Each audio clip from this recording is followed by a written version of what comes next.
خلفنا ملعب راس.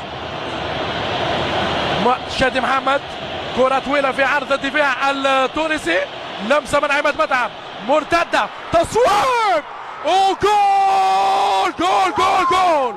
الهدف الأول للنادي الأهلي، محمد أبو تريكة يخطف الهدف، هدف غالي جدا، فرحة كبيرة في الجهاز الفني للنادي الأهلي، والمايسترو محمد أبو تريكة بكل تأكيد يفاجئ الجميع ويسجل الهدف الغالي، هدف قاتل، هدف تراجيدي.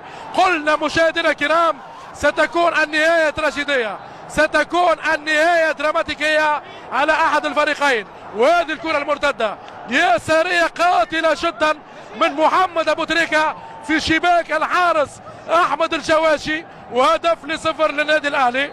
هدف والله بصراحة قاتل على الدفاع التونسي.